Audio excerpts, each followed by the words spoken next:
Congressman Troy Nehls, welcome to the NBAA tent at Oshkosh. Thank you. It's wonderful to be here. You know, I grew up 45 minutes from here.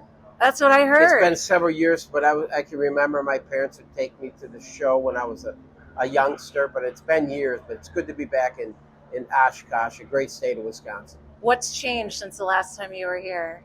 Well, I tell you what, there's a lot of people, obviously, that have moved into Wisconsin. I mean, it's just so beautiful this time of the year. I tell you, my family was up here from Texas right now, and it's 73 degrees versus 95 in Texas.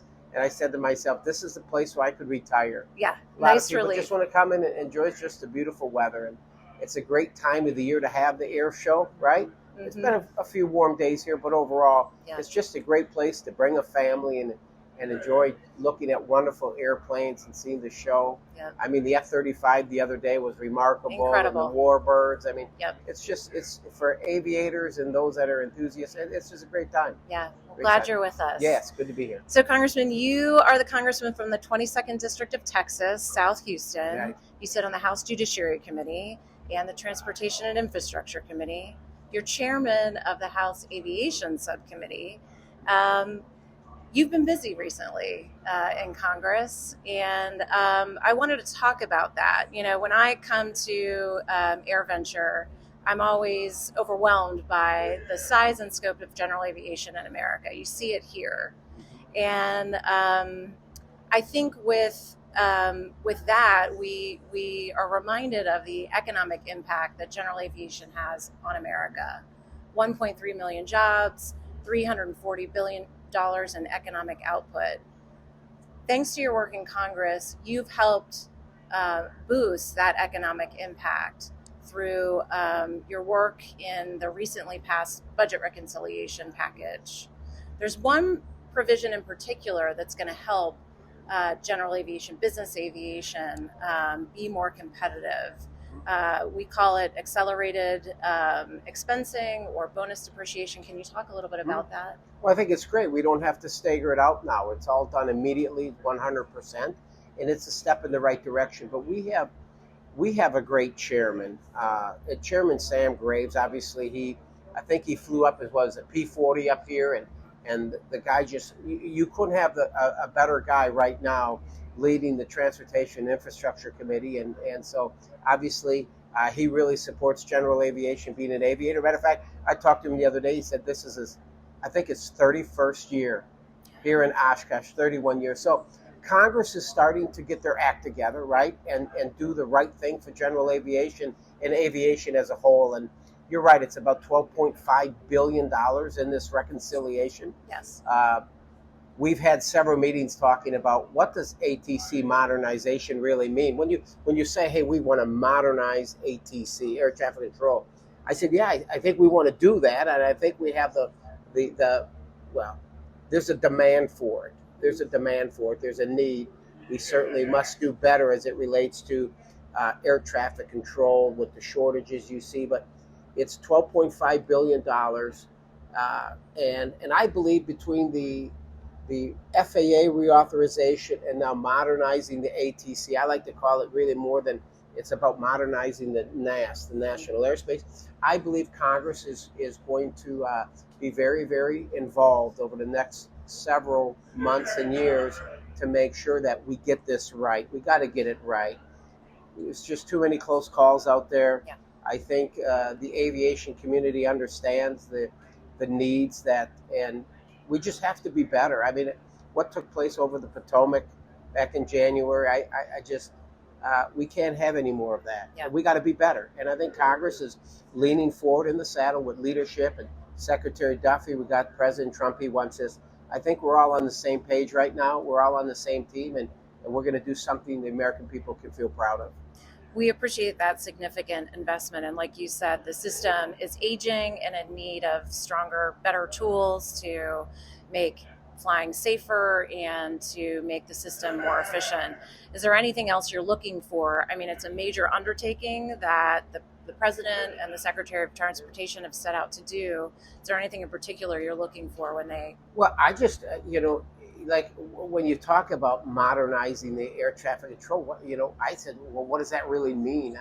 And so what we've done, we formed a bipartisan group of members on the Transportation Committee to visit with the different stakeholders, those that I call them the ones with the 10-pound brains, the ones that have been doing this for decades, the people that actually have answers to some of our problems that we see in air traffic control and the NAS. And I don't think they've been listened to. I don't think we're listening. Congress does not have the ability alone to solve this problem. And quite honestly, we have a great FAA administrator now with Administrator Bedford. We met with him a couple days ago here at the show, and I don't think they have the ability to do it themselves. It's going to require Congress with the FAA and the stakeholders to come together. And I say, when we have these meetings, take the jacket off, loosen the tie, and take the egos and the attitudes and leave them at the door. We have a responsibility to the American people to get this right. If we're going to put billions of dollars, and I'm talking tens of billions, we got to get this done right. So we have held stakeholder, working groups. We had technology companies just last week before we left Washington. We had all the telecommunications groups in, from the Verizons to the AT&Ts to the L3 Harris, and just listening to these very smart people that say, we know how to do this. Let us do this, and let's get it done right.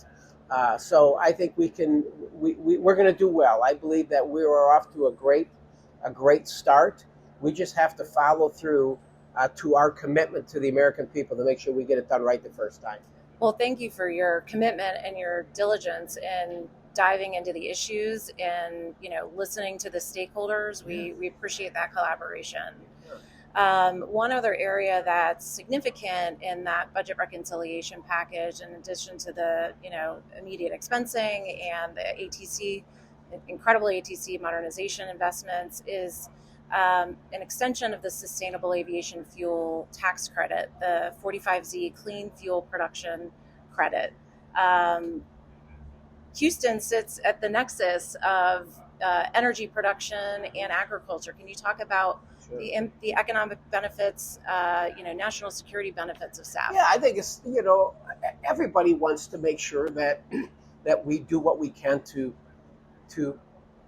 I guess I would say, protect our atmosphere. I mean, I'm all about finding ways to improve efficiency and have use the technologies that we have out there to have more sustainable energy. And I mean, and if we can find a way, and the technology is there and the ability is there to find more clean, efficient ways to move our aviation industry forward, why would I get in the way of that? I mean, I think it's a step in the right direction, but I'm also understanding, I'm from Texas and I'm an oil and gas guy, and I'm just thinking to myself, we can move in that direction if we can find ways to be more efficient, run whether it's our airplanes or whether it's our vehicles or whether it's our tractors, and with less emissions. I mean, I'm all in, but I'm not willing to do this and all of a sudden lose tens of thousands of jobs and all of a sudden say you can't drive a diesel truck or a gas combustion engine. So I'm all about it. I think and we're moving in that direction. Maybe at some point in time that if you have good sustainable fuels, it can reduce costs, operating costs, and just run cleaner, more efficiently. I don't think there's anybody that would argue with that. Right. So I believe we're moving forward. And Sharice Davids, she's a member out of Kansas that we're going to have in the month of September. We're going to go visit and spend a couple days talking about this. Right. Wichita? In Wichita? Yes. Great. Stable aviation fuel. Yeah. Great. Wonderful. Well, thanks for that extension. Another issue that's pressing in the aviation community is pilot mental health. And, the committee recently moved a bill, the Mental Health and Aviation Act of 2025, to help give pilots and aviation professionals resources to get the health care they need. Can you talk about the importance of mental health? Yeah, I think about the mental health and just really, whether it's pilots or law enforcement or anywhere else, it's the mental health of the American people. Everything that took place with COVID, I just think that there are so many people today that are suffering from some type of an anxiety disorder or some type of depression. I think many people that ultimately, unfortunately, take their lives is because they don't reach out to get the help they need because they feel they'll be looked down upon or chastised. They'll think, oh, you belong in Jack Nicholson's One Flew Over the Cuckoo's Nest, if you don't remember that. And I think as American people, we got to be better about that. I also want to make sure that, that whether they're commercial airline pilots or whatever, that they have the ability, they should have the ability to go out and seek help and request help, and then all of a sudden not at the same term say, okay, you're fired because. So getting the mental help they need, but also making sure that when people are up in front of the flight deck and flying the people around that we can do it safely and we shouldn't have any concerns either. I mean, we got to be careful with this to make sure that the pilots that are flying can do it safely and don't have any type of mental health condition that could compromise the safety of that flight. That's it. I don't know how else to say it. I mean, get the help you need, but let's just make sure that we do a very thorough assessment of individuals that are seeking help, but don't look down upon them either. Yeah. Yeah, and I think that legislation is going to help strengthen the FAA's ability to provide the pathway and the tools that pilots and aviation professionals need. Yeah. There's it's whether it's just aviation pilots or anybody else, it's just people that feel like if people didn't even want to say. I mean, you would probably look just inside this room here that 1 in every 4, 5, 6 people suffer from some type of a anxiety or mental health like depression. And I'm thinking to myself, but they don't want to tell anybody about it because they think that you're going to look down upon them because somebody suffers from depression. And we have to be better just as a human being to try to help those individuals and address those needs, because sometimes that depression can then resort to alcohol and drug abuse to try to mask the pain that they're feeling. And we certainly don't want aviators to be going down that direction, right? So I think that this is a step in the right direction, and we just want to make sure that the tens of thousands of aviators that are out there, if you're suffering from some type of an issue, hopefully temporary, we can get you the help that you need. Let's turn our attention to new technology. Business aviation is an incubator for new technologies in aviation. The technologies that are developed in general aviation are adopted by the bigger guys. Things like winglets and GPS and composites. We're seeing now electric aviation, electric air taxis, eVTOL. We saw some of them fly here this week. Can you talk about the work in Congress that you're doing to help enable the flight of electric aircraft? Yes, I represent Southwest Houston, so I got a community in Fort Bend County, Sugar Land, and they have it's a little gem, a beautiful little airport there, and they're working with a company called Whisk on air taxis to Bush Intercontinental, probably 45-minute drive, and Hobby. We've got another Hobby airport. I think they're taking people to Conroe, about an hour and a half away. So I think that's a step in the right direction. I think it's interesting, but what we have to do too is when we talk about modernizing the NAS, you need to incorporate all these different new entrants. It just can't be. It's more than air traffic control. It's about drones and air taxis. It has to incorporate all these different groups on this modernizing the ATC system or the NAS. So I'm excited about it. We've held several meetings with Whisk and others talking about this modern, this new technology. I don't know. It's going to take a while for me to maybe. I don't want to even hop in a car right now and drive around Austin without having a guy in the front seat. I mean, I don't know what. So it's just this technology. It's going to take a while to people to get used to it. I mean, I don't know what. One day, I guess, if you're sitting in 1B and you're flying someplace, but nobody gets in front of the cockpit, nobody's walking up in there, that's going to take an adjustment, But right, it's coming. But I think what Americans need to know is there's already automation in aviation. Well, your brother. there's cargo. I mean, we know that cargo flights are, Yes. whether it's FedEx, they're moving cargo and mail and packages right now, autonomous. I just think I have a 12-year-old, and I said to little Tori, I said, one day I'm going to pull up an old, the Jetsons. I don't know if you remember the Jetsons. Oh, yeah.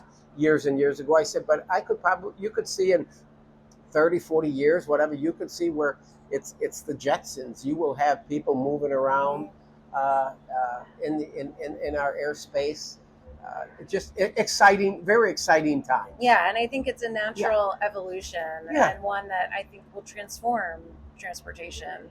It's going to take an education. You got to educate the people. Yes. Even with the autonomous, the trucks moving up and down from Dallas to Austin to Houston, and I said, do you know that there are trucks that are driving up I-45 and all these, and there's nobody in the cab? And they're like, no way, are you kidding me? I said, it's happening every day on our highways here in Texas. So it's just going to take a while for people to get used to this. And as we continue to do this, and we can do it safely, obviously being efficient, I think the American people are going to love the idea. Yeah.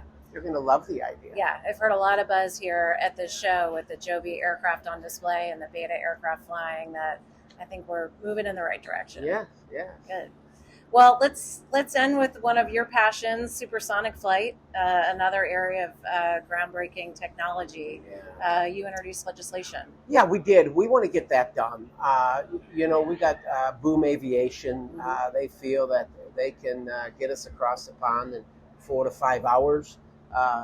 Could you imagine if you were having meetings, and whether it's Paris or someplace, and you could leave in the morning, have your noon meeting, and be back for dinner in the evening? I think that would be quite incredible. So if we have the technology, if we can make sure that, obviously we haven't had it since, 73 or 74. Everybody's concerned about the sonic boom and everything, but Boom Aviation has done a good job, and we believe that this legislation should move forward. President Trump, put out some executive orders on this. I just want to get Congress to look at this and say, listen, this sonic boom, it's not breaking grandma's window, in her kitchen, it's not doing it.